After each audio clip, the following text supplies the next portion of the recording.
So we are going to start with the top features of the machine, and then we'll work our way down, back, and all that as we go along, okay? So now let's talk about the, we're going to actually start from right, and then we're going to go this way. So first we have here, this is the stopper for the bobbin stopper, and this is the bobbin thread guide. So this is one of the bobbin winder spin, so you could actually spin the bobbin itself, but this is the stopper. When the bobbin is full, you just go click, it stop. Okay, now this here now is the thread holder. So this is a, you can actually take it off. Actually, this would actually come in your storage that we talked about earlier, and you put it here, and that would actually work really well for your different threads here. Okay, so you could actually put it this way, or you could put your thread this way, and there is a stopper you could actually put here. We'll talk about it more. I didn't have the stopper right now with me, but it's a bobbin stopper that you could actually put it here when you if you want to use this thread, the thread this way to actually, and the stopper, sorry guys, would actually stop the thread from actually, you know, sliding off and all that. But I usually use it from this way, so I really like it this way. This way actually work really well for me. So another halt I want to show you guys is that if you have a big thread, right, and it's like, oh my goodness, this is so big, what you could actually do is to get a bottle, right, and then you take the thread and put it in a bottle, and then you thread your machine like normal, which we would actually go ahead in a little bit. Okay guys, all right, so this is for the thread itself. Okay, so horizontal, and then this is the other option itself for the thread. All right, so let's go along here. Now we have the 3 needle position here. So as we go along, we'll talk about moving the needle left, right. So you could actually move it this way, that way, and you would actually see the needle itself moving, and we'll talk about that, of course. As we go along, you would see more what I'm talking about. All right, so we have 3 different positions. Tension is very important, guys, because the tension itself, if your tension is off, you could be, you know, scratching your head wondering what's going on, and you just have to make sure that you know what's the right tension for your machine. For this machine, it is tension 4, but I personally use 3 because I like tension 3. It works best for me, you know, for it have been working for me for a very long time. Okay, so this is actually also part of the bobbin thread guide itself. So when you thread the bobbin, when we get to that, there is a guide that you really have to follow to make sure you get it right. Okay, and then these numbers here, you'll see number 1, number 2 is here, then number 3 is in the front here, and then you will go down number 3, number 4, number 5. So this here now, so I didn't go on this side, but eventually we'll talk about it when we thread in the machine. Is the guide for the thread, right? When you're threading, the guide, it tell you number 1, number 2, and I will tell you, okay, number 1, number 2. This is what makes this machine so special, especially if you're taking an online class. I could guide you step by step because you have the same thing as what I have, and it makes life easier for both of us. So that's the cool thing with this machine here as well. Okay, so I'm just seeing here, so this here is the presser foot pressure adjuster. If you need to adjust the presser foot on your machine, we'll talk more, of course. I never really touch this, or, you know, disturb it in any way, so we will not be talking about this too much as we go along. But this is the main feature itself at the top of the machine. If you want to move the machine, of course, you would actually have the hand here to kind of move the machine from left and right, right? So this is the top portion of the machine. Now the stitch width now of this machine, I don't think I had mentioned this, is that if you want a different width, for instance, if you want, depends on the fabric you have, but I usually have it on width 3. That actually worked well for me. Again, you could decide what fabric you're working with to know how to change the width, the width of the machine here. If you look here, I think this is the less here, you would actually see the guide here, and it shows you the higher the stitch, then this is how it goes here. Okay, so let's go ahead and look at the different the other function itself on the machine. Okay guys, so this is the back of the machine. Okay, so this is the back of the Singer machine itself. So this here is called the presser foot levy. So you wanna if you wanna lift up the presser foot to make sure that you lift up your stitch, so to start your stitch itself, sorry guys, so to ensure that you start your stitch, it is called the presser foot lifter. So you want to lift it up nicely like this, right? And you lift it up gentle. One thing I always tell my students, never just lift it up, never just lift it up and just break. Like I'm gonna make a sound, you don't want to do that, okay guys? You want to nicely, gently, because the gentler you are with the machine is best for you and of course for years to come, right?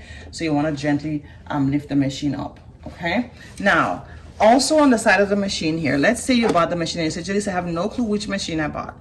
This would tell you the model of the machine. So it says Singer 4452, and it also gives it a volt and all the other good stuff of the machine here. But this is very important here that you see the model of the machine is 4452. That's where you actually find the model of the machine there. Okay, so now let's just dive into, since we are in the back here, I'm just going to show you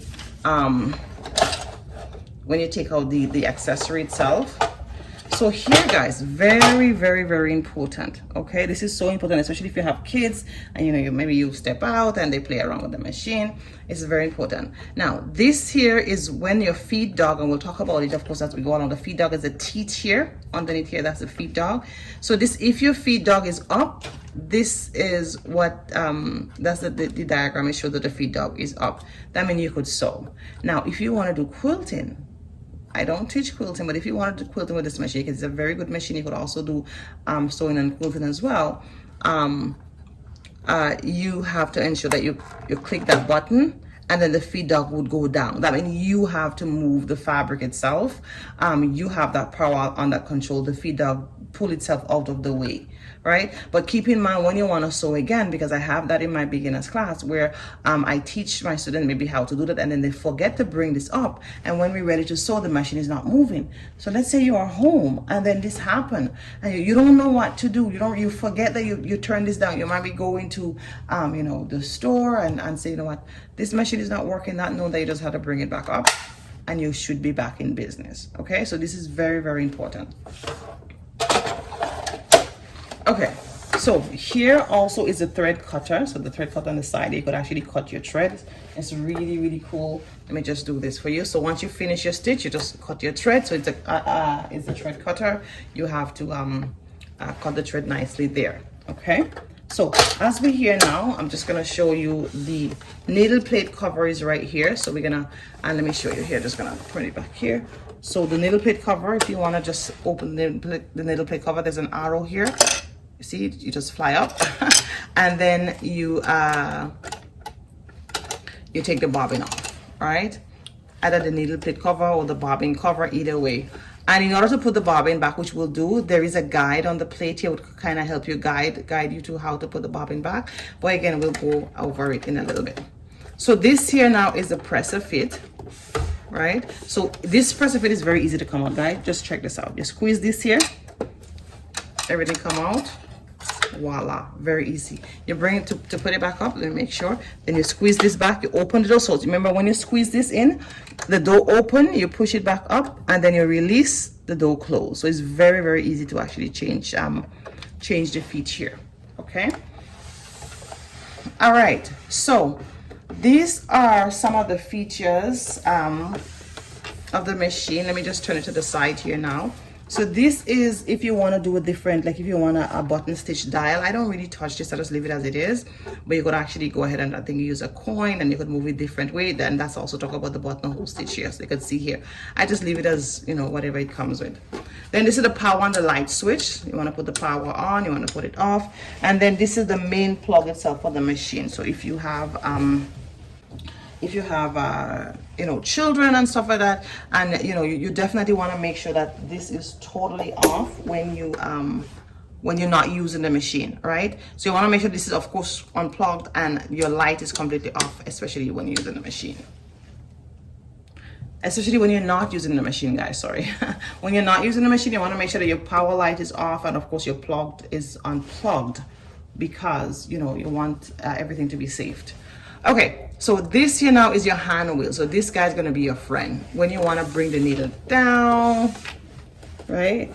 When you want to bring the needle down, you turn it, and always turn it towards you. That's one of the hints, and I want you guys to always remember, always turn the hand wheel towards you. Never turn the hand wheel this way. It's very easy to do, but always get into the habit to turn the hand wheel this way. Okay, that's would really, really help your machine very, very well. Okay, so Okay, so this is your your presser foot. That's your gas itself as you go, and this would be your friend because you would learn how to control the presser foot, especially if you're using, you know, you're going through this for the very first time. To control the presser foot is very, very important. Okay, so that would of course be on the floor. Just wanted to show you, and then we will plug. We'll use our, you know, our plug here to kind of plug it on, right?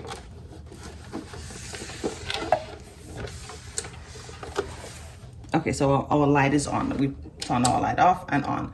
Okay, guys, so now let's go ahead and run the bobbin, and then we will go into dive into threading the machine and get started. Okay.